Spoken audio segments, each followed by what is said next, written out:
setelah engkau sudah hadir di dunia ini, kau dan aku punya tanggung jawab untuk menjaga hati dengan segala waspada. Dan kalau bisa, setelah kita jaga hati kita jaga orang sekeliling kita. Sebab orang yang tahan ditindas dan cari penghiburan dari Tuhan, orang itu nanti bisa hibur orang lain. Jangan menjadi bagian dari permasalahan. Di hidup ini pilihlah untuk menjadi bagian dari solusinya. Jangan jadi monsternya, jadi healernya, jadi penyembuhnya. Kalau Anda belum subscribe di channel ini, segera, supaya Anda bisa mengikuti terus rema-rema dari Roh Kudus ya. Pengkhotbah pasal yang ketiga ayat 16 cukup banyak, sampai pasal 4 ayat 16, jadi 1,5 pasal saya coba bahas ya. Dalam Alkitab kita, Salomo menuliskan di kitab Pengkhotbah, lalu penterjemah Alkitab Indonesia menambahkan judul ketidakadilan dalam hidup.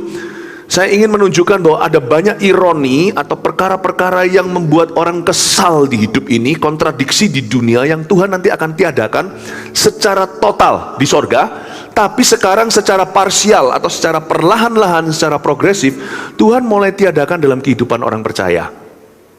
Kita ini agen perubahan, coba katakan agen perubahan. Gak peduli usianya. On the way ke sini tadi saya ketemu dengan anak-anak kecil. Wah, senang sekali anak-anak Eagle Kids kita, saya sapa. Saya nganggap mereka agen perubahan. Dari kecil sudah harus punya pemikiran demikian. Nah, Anda juga di sini kalau ada yang senior, ya, jemaat senior sudah usianya 55 ke atas, 60, 70, 80 dan seterusnya, tidak terlambat. Anda masih bisa mengubah sesuatu. Tapi berubah dulu dalam pembaharuan akal budimu. Ada hal-hal tertentu yang Yesus ingin ganti di dunia ini melalui kehadiran kita. Nah, kita melihat beberapa kontradiksi di dunia ini yang Tuhan akan tiadakan perlahan-lahan, tapi suatu hari di sorga hal ini nggak ada sama sekali. Mari kita sekarang lihat ayat yang ke-16.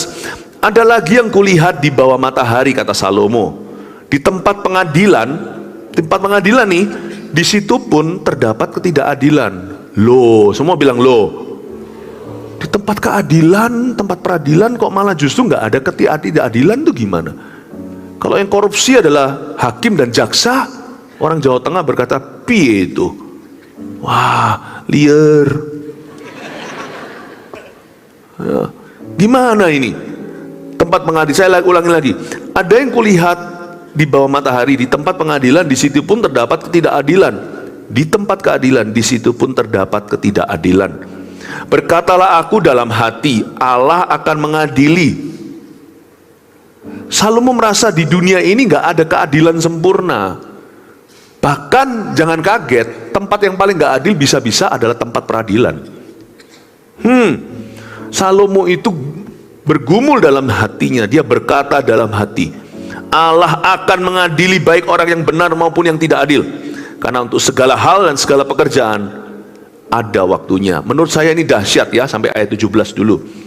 Karena waktu di zaman perjanjian lama, apalagi di kitab Pengkhotbah, Salomo dan semua nabi-nabi Tuhan, nggak ada satupun yang sudah memperoleh pewahyuan akan hidup kekal. Mereka belum tahu kalau mati itu orang percaya masuk sorga, orang fasik binasa. Belum tahu. Mereka cuma taunya mati ya sudah. Perlu dicatat. Karena itu ayat 17 ini luar biasa pewahyuannya. Dia melampaui zaman. Bayangkan kalau 50 tahun lalu atau 100 tahun lalu orang sudah bicara tentang HP. Itu luar biasa. Saya masih ingat pada waktu kami masuk ke TV swasta dulu, Before 30 acara itu sebagian ada nih pemirsanya. Saya bicara dengan satu orang yang memang ahli pakarnya di dalam dunia media. Beliau sekarang kawan saya, kawan baik saya. Dia berkata, Pastor Philip, don't bother, nanti suatu hari orang tidak akan lihat ke TV, sebagian besar orang akan lihat ke tangan. Saya garuk-garuk kepala, lu ngomong apa? Tapi ya percayalah kepada orang yang memang menggeluti bidangnya. Orang itu bukan menubuatkan, tetapi dia sudah tahu teknologi ke arah mana, bahwa nanti suatu hari semua orang itu akan pegang gadgetnya. Orang lebih nonton saat ini online this and online that daripada mereka menonton televisi yang konvensional. Betul ya? Itu saya sudah diberitahu kira-kira 20 tahun sebelum ada yang hari ini YouTube segala, belum ada. Ini Salomo luar biasa, dia berkata, nanti Tuhan akan adili. Padahal dia belum ngerti tentang akhirat. Tuhan akan adili orang benar maupun orang yang tidak adil. Berarti ada cerita kelanjutannya. Setelah kita game over di dunia itu nggak game bener. Masih ada continuation, masih ada to be continued. Makanya orang Kristen itu jauh lebih punya motivasi untuk hidup benar, untuk hidup adil, karena kita tahu ada upah di sorga. Umat perjanjian lama nggak ngerti itu, tapi mereka pun takut akan Allah.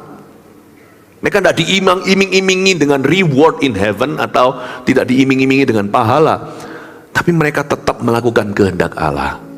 Apakah Anda ke gereja hari ini karena Anda merasa nanti kalau ke gereja Anda dapat sesuatu? Kalau ke gereja nanti diberkati, dapat rezeki, dapat jodoh segala. Orang datang ke gereja motivasinya bisa aja perkara-perkara duniawi. Ada nggak ada pahala belajar dari umat perjanjian lama? Anda tetap perlu berbakti kepada Allah. Melayani itu ujung-ujungnya, apakah aku nanti kalau melayani Tuhan akan kembalikan 100 kali ganda? Kalau aku memberi persembahan itu, haruskah aku itu diiming-imingi nanti habis ini $1 yang ku beri menjadi $100? Malu jadi orang Kristen kok kayak begitu. Sama Tuhan kok pamrih, wong Yesus mati di Kalvari aja tidak pamrih untuk kita. Yesus tidak punya garansi atau jaminan, karena itu kehendak bebas kita. Apakah nanti setelah Yesus mati di Golgota, kita ini akan menerima dia atau enggak? Buktinya banyak orang menolak Yesus. Yesus tetap mati bagi semua. Nggak boleh. Jadi umat Kristen, anak Tuhan, tidak boleh punya motivasi lain kecuali mengembalikan kasih Tuhan. Nggak boleh pamrih. Adalah sebuah kesalahan yang gereja-gereja presentasikan sepanjang berabad-abad, yaitu ayo melayani, kamu akan diberkati.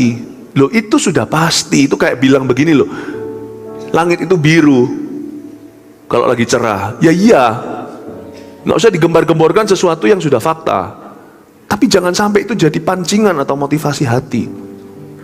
Umat perjanjian lama itu, sekalipun Raja Salomo itu Raja Salomo itu tidak tahu, tapi dia berkata, aku mau jadi raja yang adil, karena aku takut akan Tuhan. Padahal dia belum tahu ada akhirat, apalagi ada pahala. Ayo, kita harus murni. Coba lus dadanya sendiri, katakan murni, murni. Ya, amin. Puji ya, puji Tuhan ya. Nah, sekarang kita melihat yang pertama ini ditulis dulu. Ini nanti saya sudah kasih aplikasinya dulu, jangan lupa prinsipnya. Ketidakadilan di tempat keadilan itu satu kontradiksi di dunia yang akan Tuhan tiadakan. Itu dia. Nanti ingat ya, di dunia ini ada ketidakadilan di tempat keadilan. Kita jadi orang Kristen harus adil di rumah, adil di tempat kerja. Kita harus menegakkan keadilan, jadikan justice, keadilan sebagai salah satu goal besar hidup kita. Please remember that. Paling muak kalau kelihatan orang Kristen nggak adil.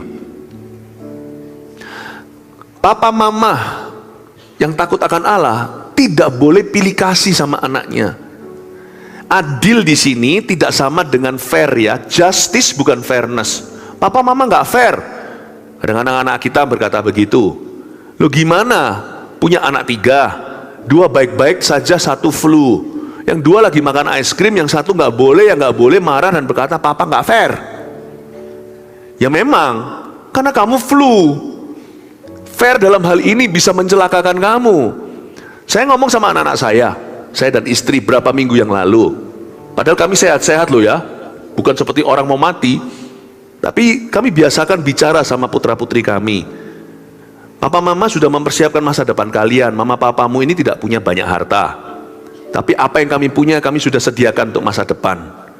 Vanessa, Jeremy, dan Warren, ingat, nanti suatu hari apa yang papa mama berikan dalam hal materi tidak akan fair di antara kalian bertiga. Tidak akan fair.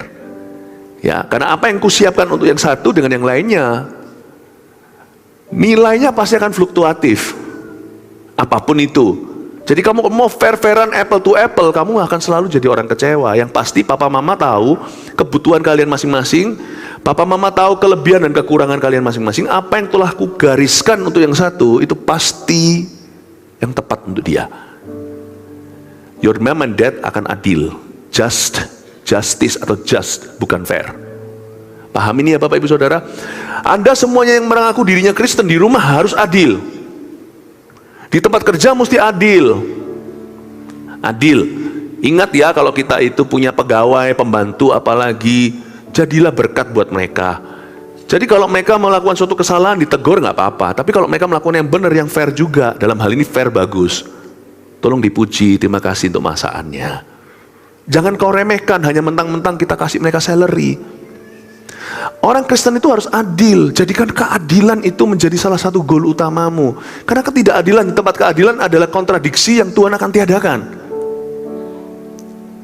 Penting itu. Dan jikalau Anda punya pekerjaan diberkati Tuhan, ayo dukung MSP, Mawar Syaron Peduli. Kita bantu. Mawar Syaron Peduli adalah yayasan yang dimiliki oleh GMS. Dan itu membantu dan bekerja sama dengan banyak yayasan yang lain untuk mendatangkan keadilan bagi orang-orang miskin. Secara orang-orang yang di bawah taraf kemiskinan, maksudnya kita semua sih miskin di hadapan Allah. Ya, melakukan ini itu ada banyak perbuatan-perbuatan baik. Bukan hanya itu. Ayo, kita mendukung sesuatu, do something. Jangan hanya kita itu sukses dalam hidup ini, tapi apakah suksesmu berguna enggak buat umat manusia, terutama untuk pekabaran Injil. Banyak orang-orang itu cuman gini loh, aku mau hidupnya itu berhasil, lalu habis itu menikmati kehidupan, kalau bisa pensiun dini. Nanti kalau Tuhan pensiunkan dini sungguhan alias mati, nanti menyesal loh ya. Jangan punya pikiran seperti itu. Tapi aku mau suksesku berguna untuk orang lain. Dan jangan tunggu sukses untuk berguna. Kita bisa jadi mahasiswa, sudah bisa melakukan sesuatu untuk Tuhan kok. Saya mendukung misi itu dari sejak saya duduk di bangku sekolah. Waktu saya bertobat SMA 3, lalu saya masuk ke sekolah seminari atau sekolah teologi. Saya belum punya pemasukan, tapi saya sudah belajar untuk mendukung misi-misi Tuhan Yesus melalui gereja.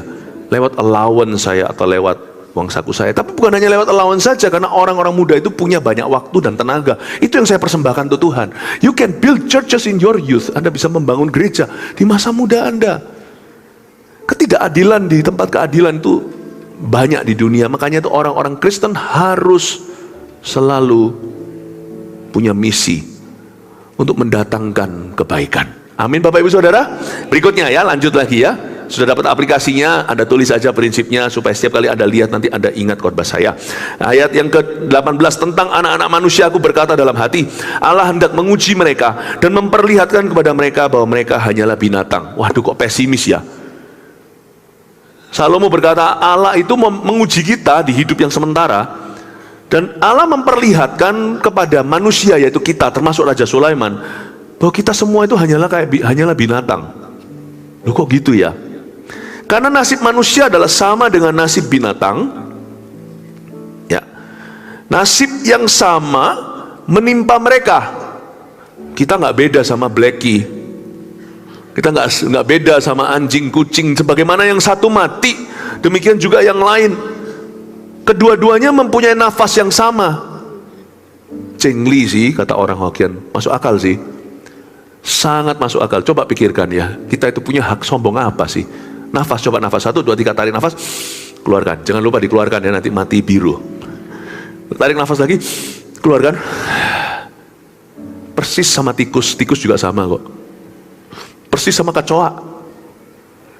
Kita nggak beda sih, kita sama-sama bernafas. Berarti kita sama-sama bisa putus nafas. Nggak boleh sombong. Punya apapun, sekalipun bintangnya banyak di sini pun jangan angku, karena kita nggak beda dengan anjing di jalanan. Kedua-duanya mempunyai nafas yang sama, dan manusia tak mempunyai kelebihan atas binatang, karena segala sesuatu adalah sia-sia. Masuk akal, katakan masuk akal. Betul sih, gak beda sih manusia sama binatang kalau kita gak punya tujuan lebih tinggi. Karena manusia juga sama. Coba lihat ya, kalau kita lihat anjing ya, maaf ya kalau saya ngomongnya vulgar ya, anjing itu cuma 2 pikirannya, makan, dan nanti kalau udah musim kawin. Bedanya apa sama manusia? Ayo coba pikirkan. Bahasa Sundanya, wih, Pak Sepili mau ngomong Sunda nih, siap-siap ya. Sami mawon. Sudah sedikit ke arah Jawa. Sama, pikirannya cuma makan, cuman sepiring nasi, semangkuk berlian, kawin. Udah, sorry nih, perut dan sedikit berapa senti di bawah perut, itulah tujuan hidup orang-orang fasik. Makanya itu kita nggak boleh punya naluri hewan saja. Kita punya gambar dan rupa Allah. Hidup ini aplikasinya begini dari ayat-ayat ini. Kita harus punya tujuan kerajaan sorga. Kalau enggak ya nanti ya, bedanya cuma packagingnya. Hewan itu nggak punya pakaian. Nah, kalau manusia pakaiannya bisa bagus-bagus. Itu aja bedanya. Tapi kalau kita primitif tujuan hidupnya, lah bedanya apa sama binatang? Semuanya itu sia-sia. Makanya itu, miliki visi kerajaan sorga. Saya hidup mati untuk ini, untuk mendirikan 1000 gereja lokal yang kuat, yang akan mengubah hidup manusia terus-menerus. Karena gereja itu bukan tempat hit and run. Kalau KKR doang datang, seperti soda, lenyap sudah. Atau kita kalau hanya memberi orang miskin makan, cuman itu aja, tidak akan mencipta lowongan kerja. Karena berapapun yang kita kasih, misalnya orang kecanduan narkoba, berapapun akan diberikan untuk mereka itu beli barang-barang terlarang itu. Jadi sebenarnya menurut saya visi misi yang lebih tinggi adalah Injil. Injil itu yang mengubah manusia luar dalam. Sambil kita memberitakan Injil, kita beri makan dan beri pakaian. Tapi tujuan akhir Yesus Kristus bukannya memberi makan 5.000 orang. Sekalipun itu juga mulia, tujuan akhirnya dia adalah ke Golgota, Kalvari, menebus dosa manusia. Nah, now preach this to the world. Beritakan ini kepada seluruh dunia. Itulah sebabnya gereja ini, GMS, mau mendirikan 1000 gereja lokal yang terus menerus di setiap kota. Berarti ada 1000 kota tersebut yang akan terus menerus kita injilin sampai Tuhan datang. Sembari kita kasih makan dan beri orang pakaian. Kadang-kadang saya pikir kalau kita hanya memberikan berapapun uang kita jual seluruh harta kita kasih orang miskin, apakah itu solve everything? Masalah dunia ini bukan ekonomi, saudara, bukan politik. Masalah dunia ini dosa. Coba lihat ya, berapa miliar dolar yang dipakai untuk perlombaan senjata, bangun nuklir ini dan itu. Sebenarnya ujungnya apa? Padahal itu semua bisa dipakai untuk tenaga listrik segalanya, tapi dipakai untuk saling membunuh dan jaga-jaga. Kalau sana cari gara-gara, gua akan tekan tombol dari sini. Masalah dunia ini, berapa banyak duit terkucurkan hanya karena rasa curiga. This world's problem is sin, not hunger, bukan lapar. Karena itu saya percaya Injil adalah kekuatan Allah. Katakan amin. Injil adalah kekuatan Allah. Ini yang membuat kita tidak hidup untuk naluri binatang. Karena itu saya bangga GMS itu semuanya, tua muda, besar kecil, dari atas sampai bawah, dari yang lama sampai paling baru membernya semua tahu. Visi kita apa? Mendirikan 1000 gereja lokal yang kuat dengan 1 juta murid Kristus. Mengubah dunia terlalu muluk-muluk. Kita hanya bisa mengubah 1 juta jiwa. Kita mulai dengan itu dulu. Kasih tepuk tangan untuk Tuhan Yesus. Itu yang membuat kita beda. Saya hidup mati untuk visi GMS ini, 1000 strong local churches. I'm a great believer. Saya sungguh-sungguh percaya dengan segenap hati bahwa itu yang akan akhirnya mengubah orang secara kekal. Sambil ke situ, sembari kita kasih makan dan beri pakaian, dan pada orang-orang yang ada di sekeliling kita. But it's the gospel, Injil, yang kita perjuangkan di setiap kota. Kalau KKR sudah, jangan tanya. Saya pernah menyandang gelar ini di antara kawan-kawan. Saya disebut manusia KKR. KKR berdiri di depan 50 puluhan ribu orang udah pernah saya lakukan. Tapi sebelum ada gereja yang benar di sana, sebelum ada gereja lokal yang kuat, yang terus mengembalakan dan memuridkan dan terus menjadikan orang pemimpin-pemimpin berikutnya, tempat itu akan seperti soda setelah KKR.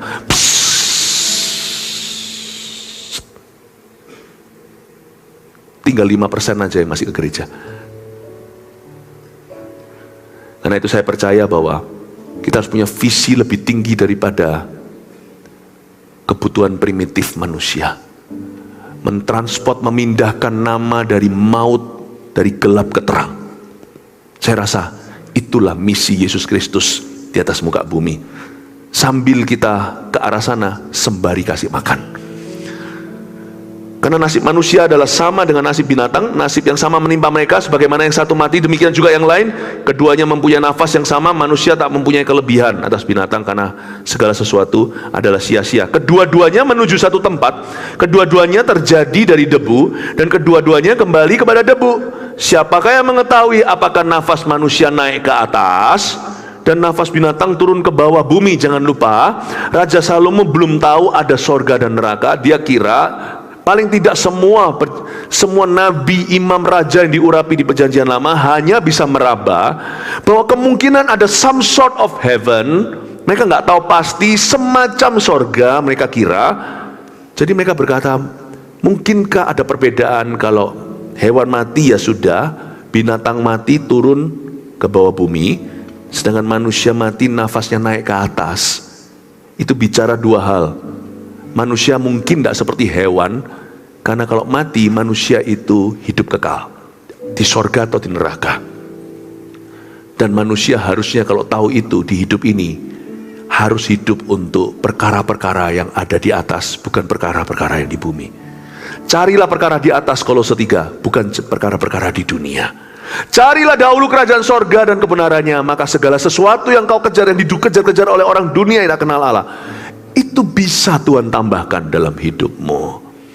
Nafas manusia harus naik ke atas. You must live for things above. Hiduplah untuk perkara-perkara yang ada di atas, bukan yang ada di bawah. Aku melihat bahwa tidak ada yang lebih baik bagi manusia daripada bergembira dalam pekerjaannya. Sebab itu adalah bahagianya, karena siapa akan memperlihatkan kepadanya apa yang akan terjadi sesudah dia. Jangan lupa lagi, Raja Salomo nggak tahu pasti ada sorga atau neraka, apalagi pahala dalam kehidupan ini, setelah kehidupan ini. Tapi dia berkata, kalau kita bergembira dalam pekerjaan kita, kita tetaplah harus takut akan Allah, karena siapa yang akan memperlihatkan kepadanya apa yang akan terjadi sesudah dia. Dia berkata, kita hanya bisa mempertanggungjawabkan hidup ini, dan sisanya di tangan Tuhan. Luar biasa. Nomor 2, tulislah manusia mati sama seperti binatang. Ini kontradiksi ya. Ini bukan kalimat sebagai kebenaran dan aplikasi. Inilah kontradiksi di dunia. Manusia mati persis seperti Blackie. Mungkin anak-anak muda sekarang nggak tahu, tapi zaman-zaman seusia saya ke atas itu tahu lagu Aku Punya Anjing Kecil, ku beri nama Blackie. Anak-anak sekarang nggak ngerti. Ia senang bermain-main sambil berlari-lari. Yang bisa ya pura-pura jangan tutupi usiamu. Blackie, guguk kemari, guguk, ayo lari, lari lagi. Blackie, guguk kemari, guguk, ayo lari. Zaman dulu itu anak-anak kecil, anak-anak muda itu jauh lebih fun, karena kita itu keringatan seluruh badan. Sekarang yang keringatan cuma jarinya, gadget dan game. Tapi kita dulu itu masih diajarin tuh lari-lari sama Blackie. Sekarang anjing-anjing di rumah-rumah itu kasihan, mereka itu pengangguran. Sana majikan mudanya semuanya tidak perhatikan, semuanya menunduk gini ya. Makanya itu kita tahu waktu saya bilang Blackie itu, yaitu manusia itu hidup sama seperti binatang. Kalau Anda merasa Anda dicipta dalam gambaran rupa Allah, nggak boleh hidup seperti binatang. Sungguhan jangan. Sekalipun binatang yang ini bisa berlumuran berlian, tetap sama di mata Allah. Kalau kita nggak hidup untuk Tuhan, tapi untuk perkara-perkara perut dan berapa senti di bawahnya, sorry ya, di mata Allah, you sama seperti hewan. Kita sama seperti binatang. You're nothing more than just another animal in my eyes. Tapi kalau kita hidup untuk perkara lebih tinggi, untuk jiwa-jiwa, Allah melihat itulah gambar dan rupa anakku. I see you as I see Christ. Bapa kan berkata, aku melihat Kristus di dalammu. Untuk itu Yesus mati kan. Kita tidak berada di dalam hadirat Allah karena kesempurnaan kita, tapi karena ketaatan Kristus, karena kita semua jatuh dalam dosa. Tapi Bapak juga akan sebaliknya melihat, tapi saya juga bisa melihat Kristus. Bukan hanya di dalammu, tapi kamu di dalam Kristus. Aku bisa melihat kamu di dalam Kristus. I can see my son in you, and I can see you resemble my son. Saya tidak mau Tuhan melihat saya, lu bedanya apa sama Blackie? Tapi kamu beda. Lihatlah, kata Yesaya, itulah hamba yang kukasihi, kepadanya aku berkenan. Dengan bangga Tuhan membroadcastnya. Gak usah lah, orang kalau dikenan Allah itu gak perlu dia promo diri, sungguhan. Gak perlu pakai berbagai macam cara untuk tarik-tarik orang. Orang akan berbondong-bondong datang kepadanya. Bila Yesus ditinggikan dan salibnya ditegakkan, udah gak usah promo diri, gak usah mengemis-ngemis, ngerengek-ngerengek atau pakai semua macam cara untuk menarik orang. Pasti dia menarik semua orang datang kepadanya sekarang, datang kepada kita. Bila Yesus ditinggikan dan salibnya ditegakkan, pasti dia menarik semua orang melalui kita datang kepadanya sekarang. Inilah hambaku, kepadanya aku berkenan. Dengarkanlah dia, listen to him. Buat Bapa melihat Anda, buat kita bukan sebagai Kristen gadungan, dan melihat kita dan memandang dan berkata, wow, ini kayak anakku, Yesus Kristus. Manusia hidup, kalau seperti binatang, mati sama seperti binatang. Saya tidak tega mengatakan bahwa ada orang yang sukses di dunia ini. Jangan kaget ya kalau dia hanya selamat, kata Paulus, seperti orang yang lolos dari api. Tapi dia tidak ada mahkota, tidak ada pahala, tidak ada hartanya di sorga, sebab dia hanya mengumpulkan sesuatu yang fana di bumi ini. Jangan kau kaget, beberapa orang tidak seberapa nanti di akhirat. Really not much. Anda akan terkejut, tatanan akan berbeda. Di sorga akan ada orang-orang kaya baru. Yang saya maksudkan bukan harta materi, tapi kaya di mata Allah. Akan ada orang miskin baru di sorga. Anda akan terkejut bahwa apa yang dihormati oleh manusia tidak tentu dikenan oleh Allah, sebab Allah melihat hati. Itu sungguhan. Amin Bapak Ibu. Jangan hidup seperti binatang. Lihat kanan kirinya, aku bukan bleki, aku anak Tuhan. Amin. Berikan tepuk tangan untuk Tuhan Yesus. Gereja ini membutuhkanmu. Karena masih banyak sekali gereja-gereja. Saat hari ini kita sudah berada di 244 gereja, 2030 300 gereja lokal yang kuat. Ada orang bertanya, mengapa Pastor Philip harus mendirikan gereja kan sudah ada banyak gereja? Betul ya? Tetap harus, karena tidak semua gereja memberitakan firman. Tidak semua gereja memberitakan Injil. Keep planting churches that will preach the gospel. Terus dirikan gereja yang memberitakan Injil Yesus Kristus. Amin Bapak Ibu. Praise the Lord. Yang berikutnya ya. Sekarang kita lihat pasal 4. Udah mau selesai kok ya. Lagi aku melihat segala penindasan yang terjadi di bawah matahari. Dan lihatlah, air mata orang-orang yang ditindas, dan tak ada yang menghibur mereka, karena di pihak orang-orang yang menindas ada kekuasaan. Luar biasa ya. Pak, ini si pengkhotbah yaitu Salomo berkata, aku memperhatikan ya, di dunia ini ada air mata orang-orang yang ditindas, dan nggak ada yang menghibur mereka. Hatinya itu nggak tahan si Sulaiman melihat oppression, bahasa Inggrisnya. Dunia ini ceritanya sama, apapun dramanya. Kalau drama ini dramanya dunia, semua cerita mengandung penindasan tertentu kepada orang-orang tertentu.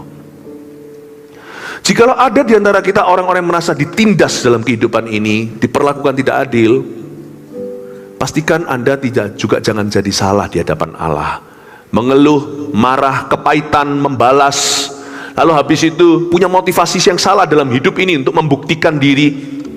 Maka itulah cerita dunia ini. Yang salah disambut dengan yang lebih salah.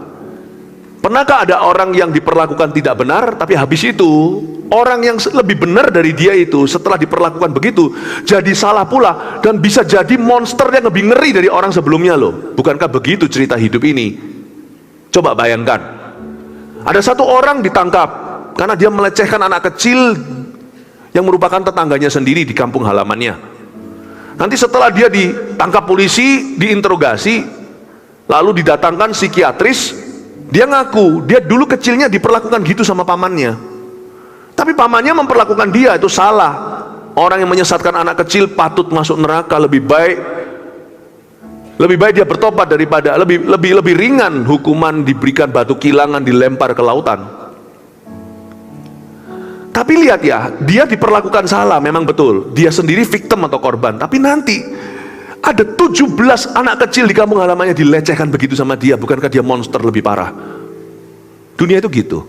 When you're oppressed, kalau kita ditindas, kita jangan jadi orang yang salah. Kalau kita ditindas, datang kepada Allah. Jadilah orang benar. Pembelaan itu datang dari Tuhan, apalagi penyertaan. Oleh sebab itu aku menganggap orang-orang mati yang sudah lama meninggal, ayat 2, lebih bahagia daripada orang-orang hidup yang sekarang masih hidup. Tetapi yang lebih bahagia daripada kedua-duanya itu, kuanggap orang yang belum ada, yang belum melihat perbuatan jahat yang terjadi di bawah matahari.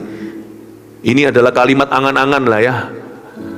Salomo dalam semua kejayaannya berkata, ya gitu ya. Kalau Salomo dalam bahasa Tionghoa, semua ini percuma, sia-sia. Dia berkata, tahu gitu ya, orang gak lahir lebih happy loh. Ini seorang raja yang menikmati segalanya, berkata orang yang gak pernah lahir itu lebih happy. Tapi ya jangan mikir lama-lama dalam angan-angan begitu, karena tidak akan terjadi. Selagi engkau sudah dilahirkan, setelah engkau sudah hadir di dunia ini, kau dan aku punya tanggung jawab untuk menjaga hati dengan segala waspada. Dan kalau bisa, setelah kita jaga hati kita, kita jaga orang sekeliling kita. Sebab orang yang tahan ditindas dan cari penghiburan dari Tuhan, orang itu nanti bisa hibur orang lain. Jangan menjadi bagian dari permasalahan. Di hidup ini pilihlah untuk menjadi bagian dari solusinya. Jangan jadi monsternya, jadi healernya, jadi penyembuhnya. Ngomong sama Tuhan Yesus, hidupku gak sempurna, aku juga punya hak yang sama seperti orang-orang itu, kepahitan dan mempertanyakan Tuhan. Tapi aku memilih untuk percaya kepada Tuhan dan datang kepadanya dan minta agar hidupku dipakainya. Nanti Anda akan kaget ya. Anda sendiri pun belum menemukan jawaban dari rasa penasaranmu, tapi Anda mendapatkan kepuasan dari hadirat Allah. Dan firman itu menguatkan Anda. Kaget Anda, di area di mana Anda dulu dijadikan bulan-bulanan, nanti orang yang dijadikan bulan-bulanan di area yang sama itu akan datang kepada Anda sebagai pasien Anda, satu-satu Anda lepaskan. Anda dan saya harus punya visi kayak begini. Harus punya visi seperti ini. Saya sendiri secara pribadi, saya pernah dikecewakan oleh orang-orang Kristen. Keluarga saya apalagi, yang membuat papa saya dulu susah untuk terima Tuhan. Papa saya itu orang baik. Lebih baik kita injili orang jahat, karena mereka tahu bahwa mereka salah. Kalau orang baik itu gimana? Papa saya bukan orang Kristen dahulunya, agama tertentu. Banyak orang baik di agama itu. Dan saya susah sebagai orang Kristen untuk injili. Kenapa? Yang ngecewakan kami dan keluarga kami itu yang dengan label hamba-hamba Tuhan. Nah, payah nggak? Kalau sudah ada label hamba Tuhan, itu kan kita bisa menilai gitu dari firman Tuhan. Dia hamba Tuhan sungguhan atau hamba mamon, hamba Tuhan atau hamba dunia, kita bisa tahu. Kita bisa tahu. Bukan dari apa yang itu hidupnya dia sih urusannya, kita nggak usah kepo. Tapi kita kan tahu dari buahnya. Kita tahu dari buah hidup orang itu nggak benar. Sepak terjangnya kan kita tahu. Orang diberkati itu jangan iri. Kalau kita melihat orang lebih diberkati, gak usah iri. Kalau ada lihat orang yang kurang diberkati, kalah sama kita, jangan kita juga sombong. Jangan minder, jangan angkuh. Tapi waktu itu saya keluarga kami dikecewakan. Saya masih ingat kok.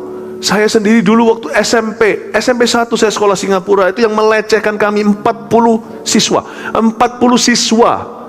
Termasuk orang Thailand, orang Taiwan, orang Malaysia. 40 siswa kecil-kecil baru lulus SD, semuanya itu dilecehkan oleh seorang majelis gereja, termasuk saya, dilecehkan juga. Tapi saya membuat satu keputusan untuk tidak menjadi seperti itu. Orang itu seperti pendeta gitulah, tapi guru les kami. Saya masih kecil, baru lulus SD, kita semua dileceh-lecehkan sama dia. Ya memang gak diapa-apain, cuman dilecehkan. Ya namanya molestation dalam bahasa Inggrisnya itu dipegang-pegang. Sexual harassment bahasa Inggrisnya. Saya mengambil keputusan untuk saya suatu hari jadi pendeta. Saya tidak akan memanipulasi orang, memanfaatkan dan melakukan hal-hal yang tidak baik kepada orang lain. Siapa di sini pernah saya lecehkan? Angkat tangan. Nggak ada. Siapa yang uangnya pernah saya ambil secara saya todong dan berkata, gue kasih gue ini, kasih gue itu? Pernah? Nggak ada. You have a choice, my friend. Though you've been oppressed, meskipun Anda pun pernah ditindas, tapi Anda tidak perlu menindas. Sadarkah Anda bahwa kita semua punya pilihan? Kita tidak harus jadi korban. Kita harus menjadi bagian daripada solusi, bukan bagian daripada problema. Amin Bapak Ibu Saudara. Coba angkat tangannya, katakan, pakailah aku Tuhan untuk kemuliaan-Mu. Berikan tepuk tangan untuk Roh Kudus yang berbicara kepada kita. Ya, yang ketiga, orang yang ditindas tidak dihibur. Pastikan Anda jangan jadi penindas tapi ya. Wah, jangan. Kalau ada yang ditindas ini, sekarang Anda tahu respon yang benar. Tapi kalau di sini ada orang-orang yang punya pikiran mau menindas orang, never ya. Nehi kusi-kusi he. Jangan sekali-kali ya, jangan macam-macam. Anda menyandang kata Kristen, saya punya hak untuk menudingkan tangan dan berkata, don't even think about it. Jangan kau jadi penindas. Orang Kristen itu kalau bisa jangan sampai ditipu uangnya dalam dunia pekerjaan. Yang pintar dong, jangan hanya tulus tapi cerdik seperti ular. Cerdik seperti ular boleh, tapi jangan jadi ularnya. Justru orang Kristen itu yang menipu uang orang lain. Lama, kata orang Malaysia. Nggak boleh itu, terlalu jauh sama Kristus. Buah nggak boleh jatuh jauh dari pohonnya, amin. Dari mana? Bapakmu nggak begitu loh, yaitu Tuhan Yesus, kok dirimu begitu? Orang Kristen sengaja jelas-jelas larikan bagian kongsiannya. Malu ah. Saran saya, datang ke gereja bertobat, lalu bereskan, hai Sakius, kalau enggak jangan datang ke gereja, get out. Orang gini akan mengotori nama gereja, membuatnya orang gereja ya gitu aja, sama aja. Wah, orang Kristen, gitu. Get out. Don't come to church. Loh, Pastor Philip ini gimana kok suruh orang pergi dari gereja nggak boleh datang? Lebih baik kalau datang itu mendingan untuk bertobat. Nah, kalau itu kita nggak bisa tolak. Mau pelacur datang pun ke Yesus, Yesus tetap berkata sama dia, aku mengampunimu. Yesus nggak pilih-pilih. Tapi kalau orang munafik tidak diperbolehkan datang. Datang ke gereja, bawa selingkuhannya. Selingkuhan di bawah ibadah itu sama dengan ajak Lucifer untuk kebaktian. Boleh datang tuh ngaku, selesaikan, bereskan, pulihkan pernikahanmu, bawa selingkuhanmu ke sini, kita pisahkan sendiri-sendiri, jangan ketemu lagi, ganti rugi. Whatever it is. Tapi sudah punya anakku, sudah hamil, ya sudah, nanti kamu dia biarkan single parenting, kamu biayai seumur hidup, tapi jangan ketemu. Kembali ke istrimu. Boleh, datang ke gereja, kami akan bereskan bersama dengan Anda masalah Anda. Tapi kalau datangnya dengan santai, shalom, oh shalom, shalom, shalom, shalom, shalom, sebelah sana, itu kan, loh itu kan suaminya Taci itu. Haleluya, sini siapa di sini diberkati Tuhan, amin. Ngawur, lu nggak diberkati, lu dikutuki sama Tuhan. Lalu nyanyi, ya kan? Soraklah haleluya, oh bagus ya, soraklah haleluya. Get out. Get out. GMS don't welcome you.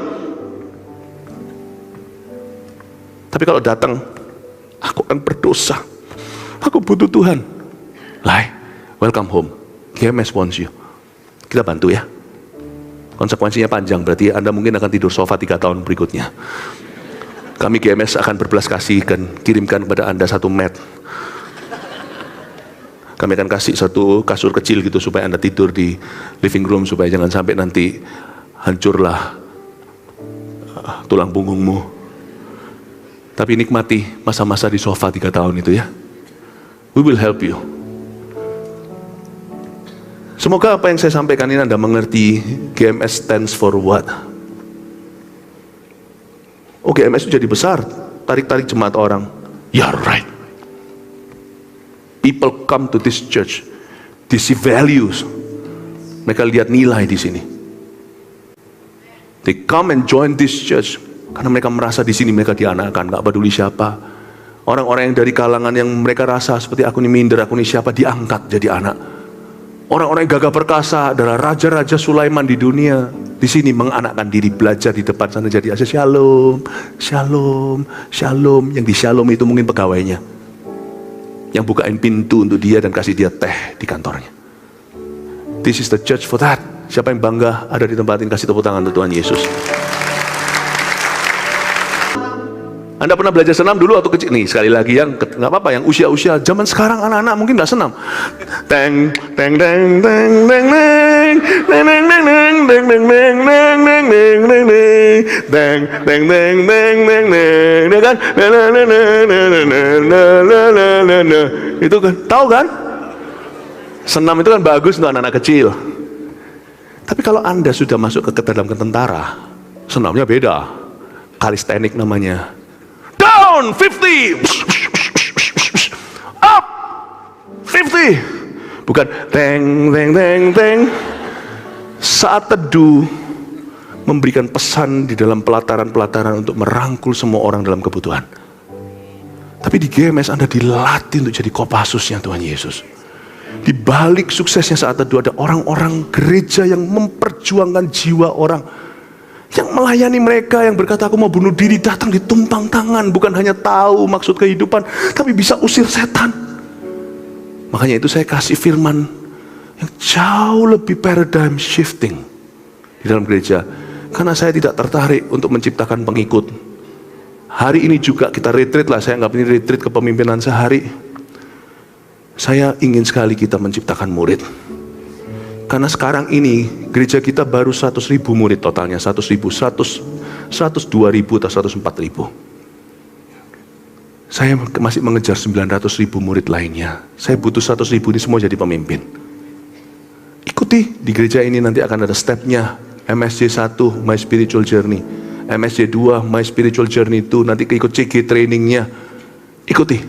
I need you untuk enroll masuk di dalam tentara Allah, untuk memenangkan jiwa-jiwa. 100.000 ini semua akan jadi pilar-pilar, karena kita masih mengejar 1 juta murid yang akan kita ubahkan. Kasih tepuk tangan untuk Tuhan. Haleluya. Jadi saya nggak peduli ya, Anda pertama kali datang atau enggak peduli. Kalau Anda masuk di atmosfer ini, then I'm discipling you, memuridkan Anda. Amin. Dikit lagi lalu selesai. Anda belajar sesuatu? Wah, Pastor Philip, saya datang ke sini pinginnya sih 5 langkah untuk jadi 3 poin sederhana untuk saya bisa sukses jadi orang. Enggak, dikasih firman-firman yang mendewasakan. Saya rasa saya perlu lakukan ini karena kami sangat mengasihi Anda. Kami ingin Anda melihat Anda betul-betul menjadi orang-orang yang dipakai oleh Allah. Yang percaya katakan amin. Sedikit lagi di ayat yang keempat sekarang, dan aku melihat bahwa segala jeripaya dan segala kecakapan dalam pekerjaan adalah iri hati seseorang terhadap yang lain. Ini pun kesia-siaan dan usaha menjaring angin. Orang yang bodoh melipat tangannya dan memakan dagingnya sendiri. Segenggam ketenangan lebih baik daripada 2 genggam jeripaya dan usaha menjaring angin. Wah, ini bisa betul-betul cincin puhija ini. Ini masih ada ayat 4 sampai ayat 16 ya. Saya bisa seharusnya menyampaikan ini bisa butuh 1 jam sendiri lagi. Jadi saya berhenti di sini aja. Saya munculkan semua poinnya aja. Saya kasih semua poinnya, nanti renungkan sendiri di rumah. Tapi saya nggak bisa renungkan seperti Pastor Philip renungkan. Nanti pelan-pelan pasti bisa. Tahun-tahun kemudian, ya munculkan semua. Ini dia ironis-ironisnya, kontradiksi di dunia yang akan Tuhan tiadakan di surga. Sisa-sisanya sampai ayat 16 saya tidak bahas. Tapi 6 ini adalah kontradiksi yang menjadi PR kita anak-anak Tuhan di bumi. Nomor 4, sukses yang dimotivasi oleh iri hati. Dunia ini aneh. Banyak orang sukses, tapi kalau Anda selidiki itu bermula dari iri hati. Dan setelah kita sukses, masih banyak orang yang iri sama kita. Don't think kalau hidup di dunia ini nyaman, karena sesukses-sukses Anda, pasti akan banyak orang membencimu karena suksesmu. Ya. Kelima, semua orang di dunia ini kesepian. Nanti kalau Anda baca ya, 2 is better than 1. 3 even better katanya, kata firman Tuhan. 3 tali 3 lembar susah patah. Semua orang di dunia ini kesepian. Jadi jangan hanya Anda memikirkan begini loh, sukses secara materi, oh aku kalau bisa punya ini punya itu. Not really. Orang di setiap level gak perlu sukses di level tertentu, asal dia punya kawan dan sahabat dalam Tuhan, asal dia bisa menghargai dan mencintai keluarganya. Orang itu bisa bahagia di level manapun juga. Karena manusia itu di seluruh dunia, kaya miskin, semua kesepian. Makanya itu saya dorong Anda, kalau Anda belum ber-CG, ayo ber-CG. CG itu di connect group di gereja ini bukan datang di tengah-tengah lautan manusia, tetapi ada kelompok kecil, Anda bertumbuh, digembleng di situ, dan Anda belajar untuk mengenal nama satu dengan yang lainnya. Itu dia, semua orang di dunia ini kesepian. Itu kontradiksi yang Tuhan akan lenyapkan. Ada orang takut mati. Suatu hari ada satu orang mau meninggal dunia di depan saya seorang pendeta, kadang-kadang diizinkan untuk bisa melihat orang di akhir hayatnya. Singkat cerita, orang itu ketakutan, tapi karena saya sebagai gembalanya, saya tanya, apa yang membuat hatimu gelisah? Dia berkata, aku tidak kenal sorga itu seperti apa.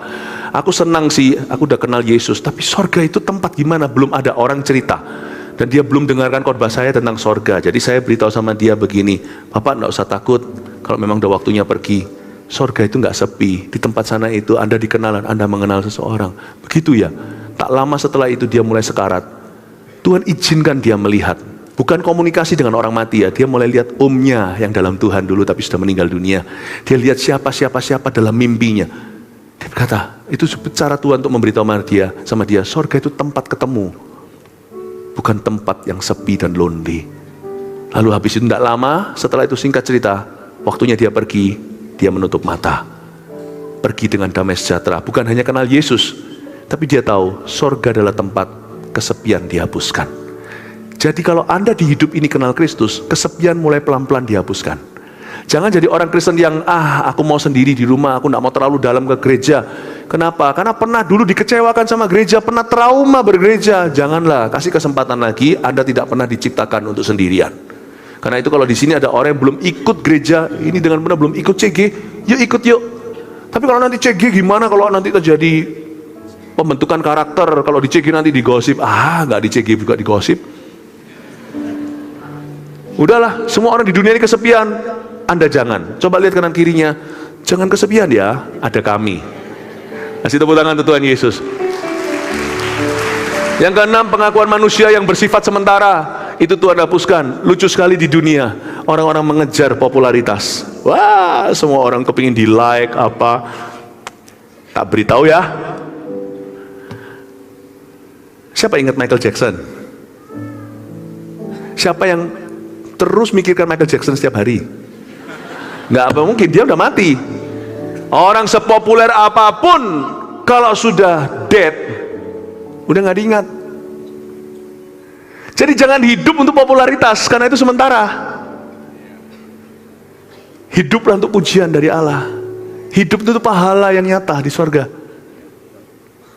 Orang yang luar biasa di zamannya, heboh tuh. Zaman dulu kebangunan rohani ada yang namanya John Sung, orang China. Sehingga hari ini banyak orang Tionghoa di Indonesia itu bertobat, orang Kristen, itu gara-gara pelayanan beliau, salah satunya di samping Watchman nih.